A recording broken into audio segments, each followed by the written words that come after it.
my sweet reader friends, and welcome back to a very fun video. Today, I thought it would be really fun to finally do a mid-year book freakout tag. I have never participated in one of these tags, but I love watching my favorite YouTubers do these videos, and so I thought, why not? Let's sit down and talk about 2026 so far and my reading year and what it has looked like. So let's just jump right in, shall we? Go ahead and get comfy, grab your favorite drink and a comfy blanket, and let's dive into this very fun bookish video.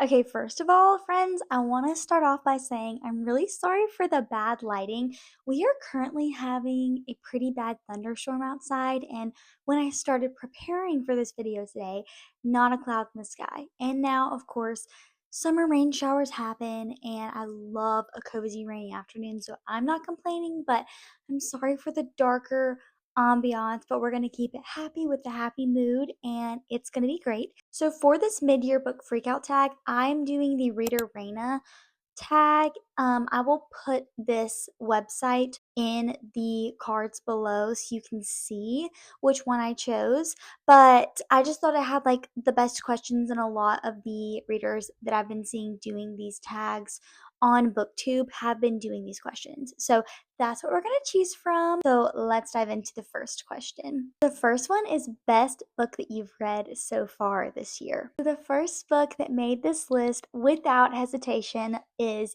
Edenbrook by Julianne Donaldson.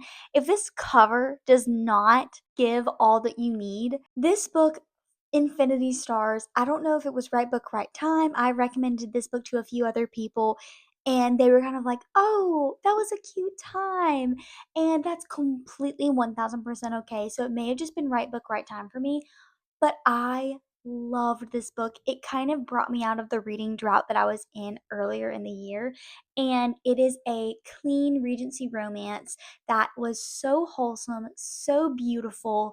I could picture the manner and the romance and the characters so vividly, and I have not had that with a book in such a long time. So this one was such an easy pick for me. If you have not read this book by Julianne Donaldson, and also the second book, Heir to Edenbrook, which is like a little novella that has the main male character's POV, please do so. It is so good. And if you guys have read this and you loved it too, and you have anything to recommend like it, please let me know. I will get into another book that I read that was supposed to be like it later on in the video that was a disappointment to me. So it may not hit, but drop it down below and I would be so happy to check it out. But that is the first book that I've read so far and loved in 2026. Okay, and the second book that I loved is Uncharmed by Lucy Jane Wood. Now, this book was also really surprising to me because it is a fall book, very much so, if you can't tell. But I love Lucy Jane Wood. I read her first book in this series. Now I can't remember what it's called. I will pop it up on the screen, but I read it last year and I really liked it. And I was like, oh, maybe I'll continue the series. I loved this one even more. It is a perfect Gilmore Girls cozy fall read. If you're wanting to pick something up as we're going into the fall, I would really, really recommend. Or you can be like me and read it in the spring and it still be so cozy and fun. But this book is a witchy type cozy read, but I've had a lot of people comment and be like, is it witchcrafty? Is it things like that? I put a really detailed Goodreads review about this book up if you want to know like all the content warnings. There were a few things in this book that hit the mark of questionable for me, not because it was said in a dark way at all, because it wasn't, it was very lighthearted, but just because some of the things they mentioned were a little bit darker than what I personally read. So we'll get that content warning, but other than that though, I loved it. There was no language that I remember and it was no spice. It was closed door. So I loved that, and it was just a really surprising good read for 2026, and I'm super excited for Disenchanted that is going to come out in September, I believe. Okay, and the next prompt is the best sequel that you've read so far this year. I can easily also say The Thorn Queen by Sasha Payton Smith. This book is the second book in the Rose Bargain series, and I believe it's just a duology. This is all we're going to get, which makes me so sad. This is one of my new favorite series of all time. I absolutely devoured the Rose Bargain last year and got this book like the week it came out, which is pretty rare for me. I bought the like deluxe Barnes and Noble edition, which is so beautiful. I don't know that I've ever done that with a book, and that just goes to show how much I loved it. This is a fae fantasy romantasy. It is YA, new adult, so it falls in the line of new adult versus YA, but it is closed door for the most part. I would say like a fade to black. I also have a really pretty detailed Goodreads review if you want to check that out on my Goodreads page. But absolutely love this series. If you love the Fae world, if you love the Cruel Prince, if you love fairies, Tinkerbell, anything like that, please go read this book. It's so good. And I have one more I want to include in this section here, and I kind of feel like cheating for including this one, but it's my video, my rules, so I'm gonna include it. That is Anne of Avonlea in the Anne of Green Gables series. I try to reread the series. It's my favorite series of all time, so I try to reread it once a year, every other year, and I'm doing my reread right now. I just finished Anne of the Island today, and this is Anne of Avonlea. It is the second book, so it's technically a sequel in the series, and every time I read it, it gets more beautiful every single time. I catch new things about it that I loved. I find new parts of the writing and the descriptions that I never really appreciated before. Ella Montgomery, I think, is my favorite writer of all time. I just think she is able to capture things that I've never seen any other author be able to capture in the way she does. So I just loved it. If you haven't read the Anne series, please do. If you're scared of classics, I completely understand. I am too. But this does not feel like a classic. If you love beautiful, achingly beautiful writing, if you love sweet, slow burn romance, and if you just love all things nostalgic, growing up, coming of age years, please pick up the series. And the next one on the list is new release you haven't read yet but you want to. I have two for this list. One is Lady Tremaine, and I don't know the author, so I will pop it here on the screen because I don't own this book. But it is a retelling of Cinderella told from the perspective of the stepmother, and who's Lady Tremaine. And I've always loved fairy tale retellings. That Disney series that came out like probably like 5 years ago, I loved. So I've heard some really good things about this book, and it just sounds interesting and intriguing to me. So that is one that I want to pick up. And the next book that I want to read that I honestly think I've been influenced to read is Into the Blue. I also don't remember this author's name, so I'll pop it up on the screen once again. But I just heard that if you like Tomorrow and Tomorrow and Tomorrow, if you love like the theater kid, kind of campy, nerdy romance, to me, it's making me think of like The Fault in Our Stars. I don't really know if that's going to be the vibe, but I've heard that if you love that achingly painful romance, then you will love this book. And I love all of those things. And I've just seen so many of my favorite YouTubers love it, including Peru's Project. She read it and she loved it. And it just made me really want to read it. So I don't know that I'll get to it. I'm not in a huge rush to, but it just sounds really intriguing to me. The next prompt is most anticipated read for the second half of the year. My easy pick for this one is Disenchanted by Lucy Jane Wood. That is the third book in this series that I was talking about. I don't actually know what this series is called, but it comes after this one. It's going to be, I'm assuming, another cozy fall read because that's kind of all of these books are very autumnal. And I'm really excited for it. I don't know a ton about it. I just know that it's going to be another cozy time. And at this point, she's kind of an auto read author for me. So I'm really excited about that book. There are some others too on the list that I have in my mind, but that one is definitely top of mind for me right now. Okay, and this is a not so fun prompt. It is your biggest disappointment from 2026 as far as books go, and I have two. The first one that I mentioned earlier when I was talking about Edenbrook is the book called Summer Haven, and I don't actually remember the author's name for this book, but I'll once again pop it up on the screen. I read this book because people said if you love Edenbrook and you're craving something similar, read this. To me, it kind of felt like a copy paste, but like a cheaper version in my opinion, and I think it also may have been a trope issue for me. I think it was very much like miscommunication, and the romance did not feel as genuine, and like I could vividly see the characters. So there wasn't as much character development to me, and the main character kind of just annoyed me, to be honest. So I think that a lot of people, I know a lot of people love this book, and I think that a lot of people would enjoy this book. I think for me, coming off of Edenbrook, I was expecting something like just as good, and maybe I just shouldn't have had such high expectations. And so I think because of that, it was disappointing to me, especially because so many people in the clean Regency romance world like hype it up and they love that book, which is amazing for them. Like, if you guys love that book, that's so great. I really wish I would have. But for me personally, it just did not hit for some reason. So that is the first book. And the second book, I'm even more sad to say. So it is Wild Reverend by Rebecca Ross. Rebecca Ross is one of my favorite authors. I love Divine Rivals so much. And to be honest, I think this was probably a right book, wrong time situation. I read this book when I knew I wasn't feeling it. I started it and I was like, I'm not in the mood to read something like this right now because I have to be in a very specific mood for Rebecca Ross. And when I am, it hits. And I think that was the problem. It felt really slow. It felt really tedious and overly detailed. And the romance, too, kind of felt very forced. And I don't know, it felt like the typical romantasy plot line and the romantasy characters. Sometimes when I read so much romantasy, it all kind of blends together. And that's not usually how I feel about Rebecca Ross at all. So I'm really not sure what went wrong with this book, and I maybe will give it a reread eventually because I was so disappointed. I heard so many people loved this book, and it seems right up my alley. So I'm really surprised that I did not enjoy it. But I did, unfortunately. So those were the two for my most disappointed reads this year. Okay, next on a more positive side, and I'm so sorry if you guys can hear that thunder in the background, but on a more positive note, we have the biggest surprise of 2026.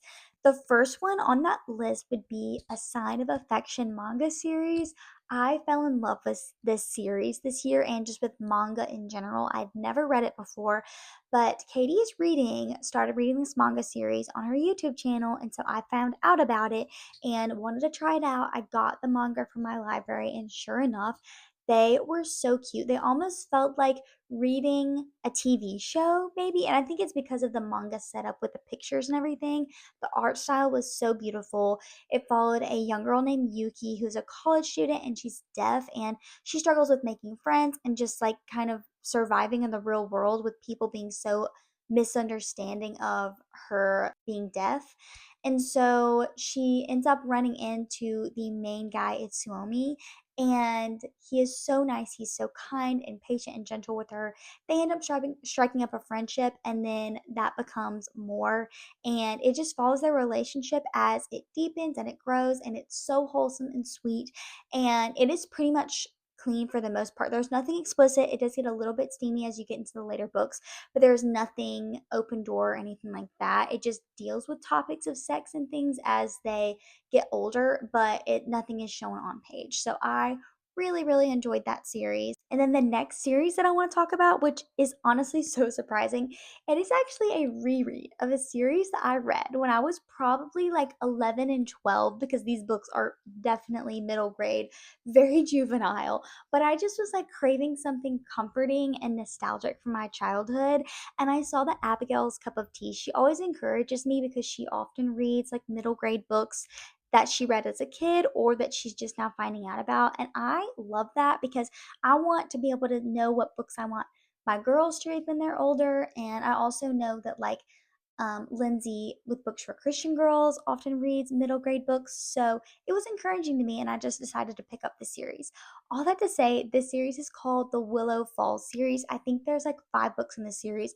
I was obsessed with it when I was around the 11 and 12 age. And basically, all of these books follows a different girl in the town of Willow Falls, which is a small, quaint town, and it's all about their birthday. Like the first girl's turning 11 and then 12, and it goes all the way to I think 15.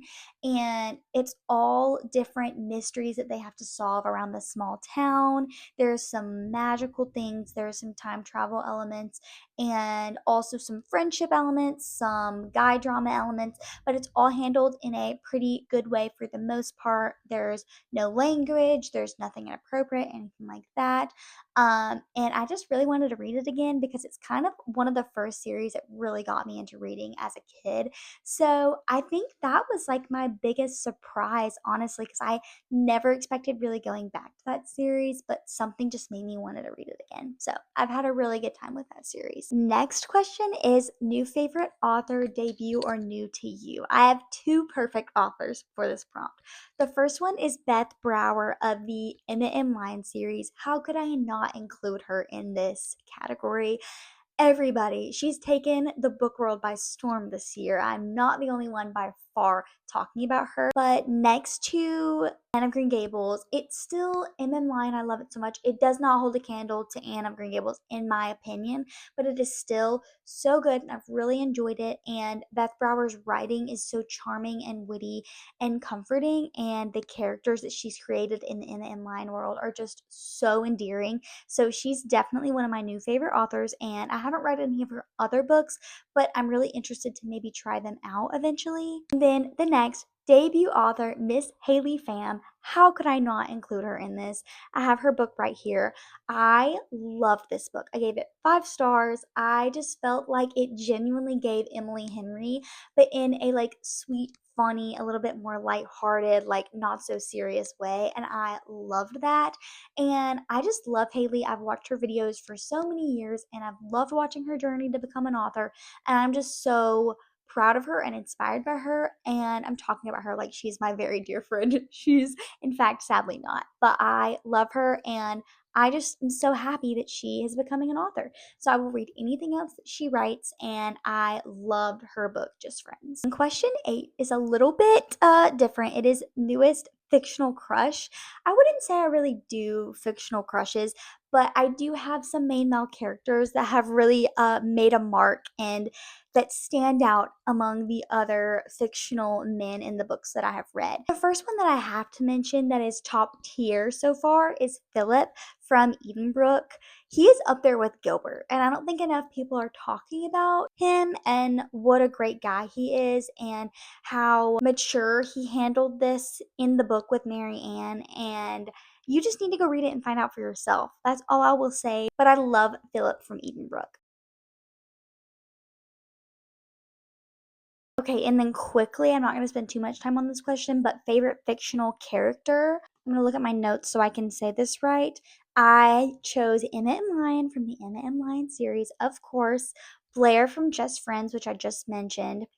And then Yuki from the A Sign of Affection manga series. I think they are all just so sweet and fun and very different in their own ways, but I just loved each of them. Now on to the next one, which is a book that made you cry. I think I cry reasonably easy in books that are emotional, but I more cry over sad things than just like happy things. And all I have to do is hold up this book, and if you've read it, you will immediately know the one book that made me cry this year. I absolutely sobbed reading Allegiant. Like, if you know, you know. I don't have to say anything, and I'm not going to say anything because if you haven't read this and you know the Divergent series, I don't want to destroy it for you. But yeah, I sobbed reading this book. I think that's all that needs to be said. Okay, the next one is a book that made you happy. I have quite a few to add to this list. The first is Anne of the Island, which is the third book in the Anne of Green Gables series. I won't say too much about this because I've already spent a lot of time talking about the Anne series, but I just finished this one today, so it's very fresh on my mind. This book, I think, is the sweetest and happiest of all of the books in the Anne series. And if you aren't smiling and beaming at the end of this book, then I don't know what's wrong with you. Next book that made me so happy that I read this year is At Home in Mitford. It's the first book in the Jan Kieran's Mitford series, and this is just such a sweet series. It reminds me of maybe like your Nana would read this. Like, I picture, like, if I had a Nana, I don't, but I picture my Nana reading this series. It's like comforting candy for your brain. It's like Hallmark, but a little bit more substance to it. It's basically just following this sweet old pastor of like, or a rector of this, I think like Presbyterian-ish church in this small quaint town called Mitford, and it just follows his life, his rambles, what he gets up to, his little dabbles in romance and relationships, and his dog that he has, and his people in his town that go to his church that he ministers to. It is just so sweet and cozy. And if you want something comforting to read before bed, I would highly recommend the Mitford series. And the last book that I'll add that I don't own is A Witch's Guide to Magical Innkeeping by Sangu Mandana. This book is so cozy. It's perfect for like a springtime cozy read. It's definitely cozy fantasy. It did have a little bit of language and I think maybe a little bit of spice. I have all those details in my Goodreads if you want to check it out. But I just thought it was really cozy. It made me happy. It made me smile. And it was a really good time. Okay, friends, we are almost through with the questions. Number 12 is the most beautiful book that you have bought or received this year. The first one that I have to include, which I already talked about, but you understand. It is just gorgeous, is the Thorn Queen. Like, it's just my special edition. Beautiful, beautiful cover. And I don't want to take the dress jacket off, but it is so pretty on the inside too. So I think this is probably my top most beautiful book that I bought this year. And the other one would be the Crescent Moon Tea Room. I got this for literally $5 at a discount sale at Books A Million. And I haven't read it yet. It is on my TBR for this month, but it is like a cozy fantasy ish, like maybe more springtime summer reads. That's why I'm trying to get it in before the fall gets here. But I just think it is a really beautiful cover. Okay, friends, we have made it to the last prompt. The last one is, what books do you need to read by the end of the year? Now, keyword here is need. I have a lot of books that I want to read, but need, those are going to be my Kindle Unlimited books because I have a free subscription thing that they were doing a sale for. I typically don't use KU because I'm trying to save money and read all my physical books. But that said, I do have a few months of free KU. So I'm really trying to get in all my KU books during that time. So I'm going to read off a list of some KU books that I've had on my TBR for a while that I really need to get off. So we have Emma and Lion Volume 8 is the only book in the Emma and Lion series I've not finished yet. I've started it. Then I have Rival Darling, which is a hockey romance that I've heard is no spice.